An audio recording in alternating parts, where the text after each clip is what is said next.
Hey und herzlich willkommen hier auf dem Kanal von MTB News. Mein Name ist Gregor und heute dreht sich alles um die Fahrradmarktdaten aus dem Jahr 2024. Ja, wer nicht unterm Stein gelebt hat in den letzten Jahren, hat mitbekommen, die Fahrradbranche ist in der Krise. Die hält auch noch an. Es gibt aber gute Nachrichten und wir haben uns mal die Marktdaten des ZIV, des Zweiradindustrieverband, aus dem Jahr 2024 vorgenommen und wollen euch jetzt mal in Kürze und Würze die wichtigsten Stichpunkte daraus vortragen. Wie gesagt, Krise ist noch am Laufen, kann man schon mal zusammenfassen, aber es gibt auf jeden Fall Grund, frohen Mutes für die Zukunft zu sein.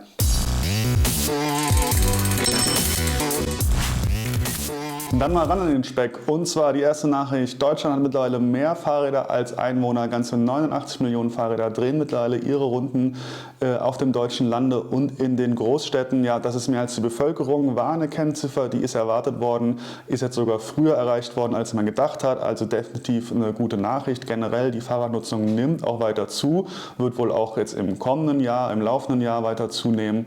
Und ja, eine gute Nachricht. Zum einen natürlich für die Branche, über die wir so viel reden, aber auch für die Verkehrswende und natürlich für die Umwelt, wenn vielleicht das Auto öfter mal stehen gelassen wird.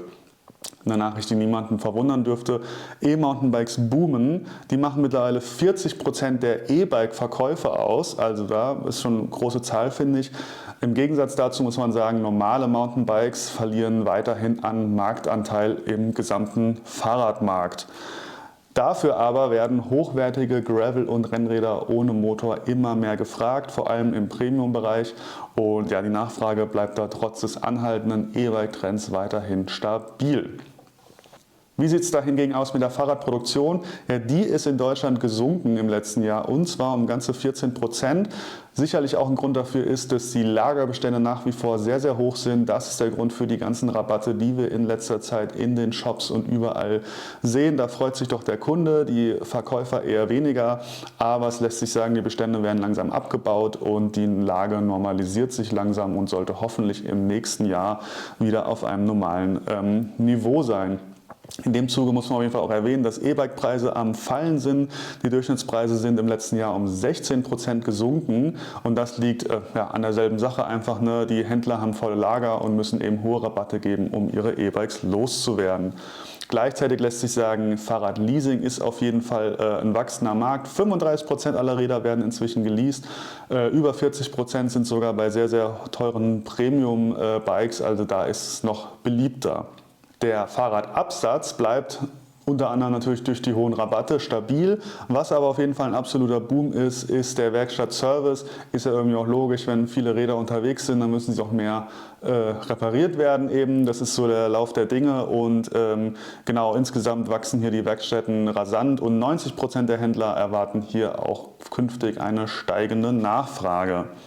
Eine spannende Ziffer, die sich in den ZIV-Marktdaten findet, ist, dass 75% der E-Bikes in Deutschland aus der EU kommen, vor allem aus Tschechien. Ich bin mir nicht sicher, aber also da muss man auf jeden Fall unterscheiden, redet man jetzt hier von Fahrradteilen oder von kompletten Bikes. Und ich würde jetzt mal vermuten, dass es so ist, dass quasi Teile nach Tschechien importiert werden, in Tschechien zusammengebaut und dann als Kompletträder nach Deutschland kommen. Und da gibt es 1000 Gründe für. Einer davon ist auf jeden Fall verschiedene Zölle und Anti-Dumping-Zölle der EU gegenüber China, dass es eben sehr hohe Zölle auf komplette Räder gibt, deswegen die eben in der EU zusammengebaut werden. So meine Interpretation der Zahlen. Dahingegen exportiert Deutschland weiterhin viele E-Bikes. Die Niederlande, Österreich und Frankreich sind dabei die Hauptabnehmer und die Exporte sind leicht rückläufig, aber immer noch stark genug, dass der ZIV hier keine Probleme sieht. Das war es mit den wichtigsten Fakten aus dem Report. Kleines Fazit kann man ziehen. Man merkt, der Fahrradmarkt, der bleibt auf jeden Fall dynamisch. Da ist einiges in Bewegung. Die Krise ist noch nicht ganz überwunden, aber es zeichnet sich auf jeden Fall ein Ende ab. Hoffentlich im nächsten Jahr sind die Lagerbestände dann abgebaut und die Branche kann sich auf jeden Fall wieder erholen. Und ja, irgendwie Sachen, die nicht so überraschend sind, auf jeden Fall E-Bikes sind ein absoluter Trend, aber alle Mountainbike- und Rennradfans, die hier zuhören, werden sich auf jeden Fall freuen. Premium-Räder Fahrräder sind auch voll im Trend, gehen immer noch weg wie geschnitten Brot. Und natürlich Serviceangebote sind voll im Trend. Kein Wunder, hatte ich schon gesagt, viele Räder brauchen viel Service. Und ja, wir freuen uns jetzt auf jeden Fall aufs nächste Jahr, werden euch wieder updaten, wenn es da News zu gibt. Und wenn ihr noch Fragen habt, postet ihr auf jeden Fall unten in die Kommentare, da könnt ihr auch diskutieren. Es gibt auch einen Artikel zu diesem Video, den verlinke ich euch hier unten. Und wenn euch das Video gefallen hat, lasst ein Like da, abonniert den Kanal und bis zum nächsten Mal. Ciao!